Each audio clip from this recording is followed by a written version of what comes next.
Oh, crappie. What is a crappie?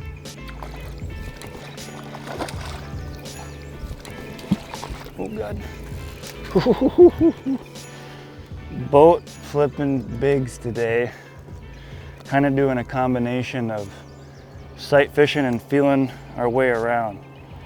Because when you've got just an expanse of bulrushes, you can start out with a bobber and just kind of dap your way around, but for me, I like to really find that wad of them. So we're going around with a little jerkbait like this, kind of using our eyes. In this case, we saw that fish sitting there. And the beauty of this little jerkbait is that it sinks really slow.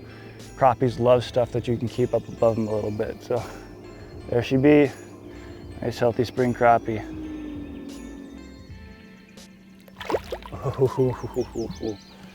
So we caught that fish and now we're gonna talon down.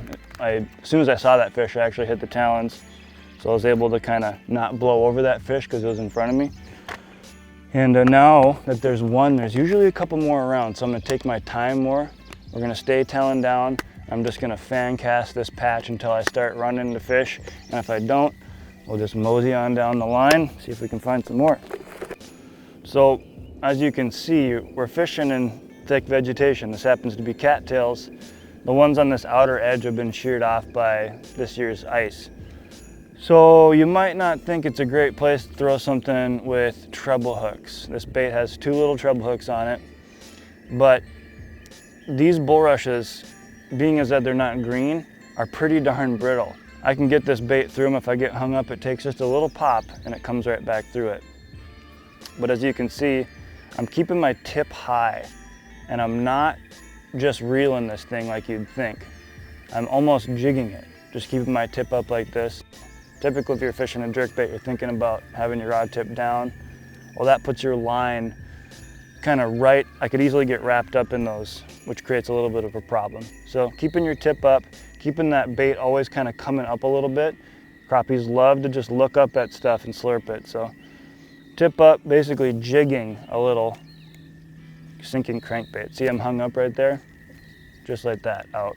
And I don't even have any cattails stuck on the treble hooks or anything, so just a pop like that. So don't be afraid to throw treble hooks in cover like this if it's early and the vegetation isn't green. It's real brittle. So we got a little bit of a breeze pushing in here, which is making the sight fishing more difficult.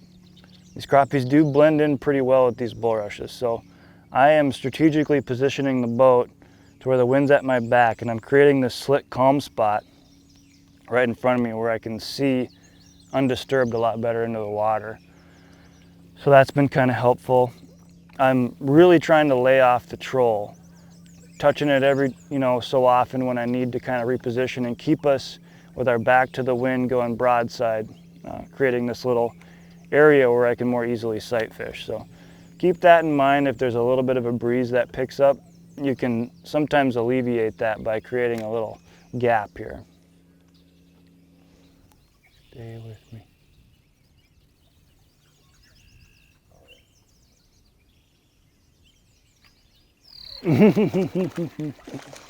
Oh, that is cool. Look at that. Ooh, these are nice fish. Ooh, 9-foot rod. Kind of dapping, kind of sight fishing. You know, with a long rod, you can just kind of plop it right in front of their face accurately in the shallow water. We're close combat with these fish, so. Oh, that is sweet. Let this guy go.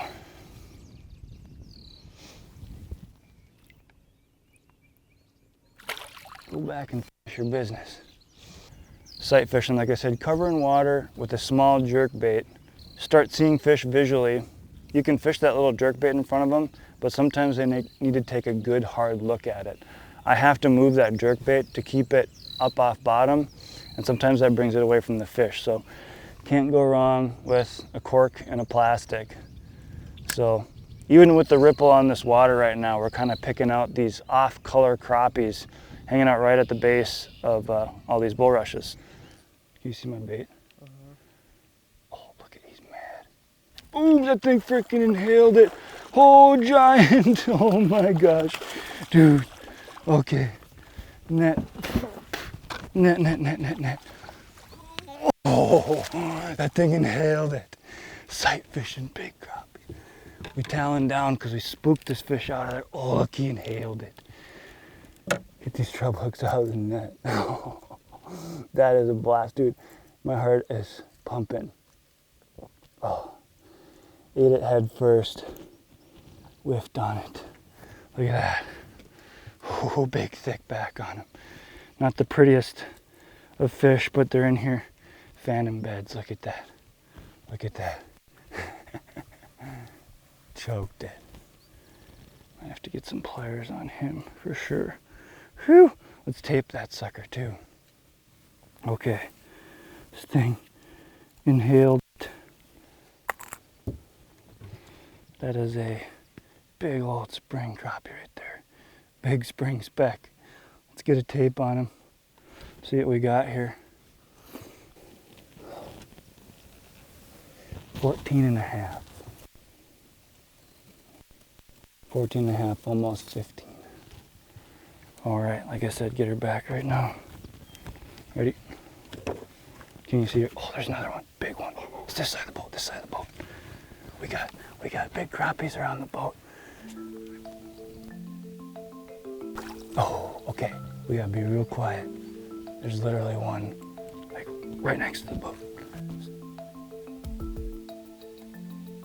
Oh no, it inhaled it. Oh, I feel bad, but she's kind of defending, he or she, but we'll let her right back.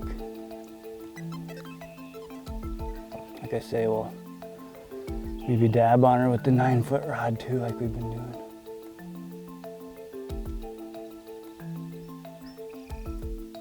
Yeah, let's do that. Okay, we're gonna move the net. I'm all crouched down for some reason. This is a 9-foot steelhead rod, but it's perfect for just, you know, kind of reaching out and dapping on these fish. So she doesn't want to go far from her bed, so we'll keep it close for her.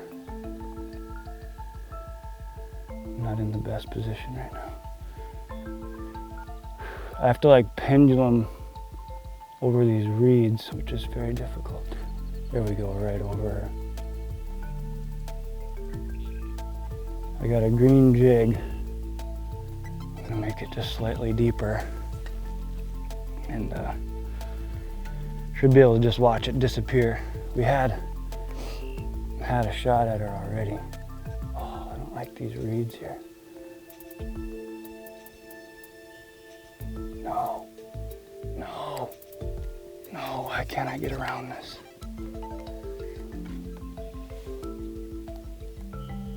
Literally right in front of her face.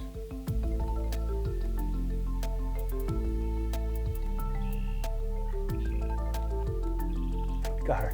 Oh, that is some patience right there. Another good one. There we go. Oh man, tubby time again. So that's that 1-2 punch we're talking about. Been covering water, I'll say it again, with that little jerk bait, and we're using our eyes, and a lot of times you can get them to hit that pretty aggressive, flashy, big bait. You know, you're fishing real nice crappies like this, but whiffed on her a couple times and basically just had to have a plastic right in front of her face for it to go. But she's obviously on a bed, so right back on the bed with her. Okay, the wind is laid down and now we're really sight fishing. This is so fun in the spring. So we'll pull the talon up and start covering some more water and keeping our eyes open. So I want to break down these setups a little bit for you. Like I said, when I'm doing the 1-2 punch thing, two very different spinning combos. I had mentioned, you know, this is a 9-foot light steelhead rod. So the things I really like about having a 9-foot rod is, you know, I can just kind of lay the bait right on top of a fish, and I can pluck them straight up and out easily too. You want to avoid pulling fish sideways through thick cover like this, weeds, bulrushes, cattails, whatever they are.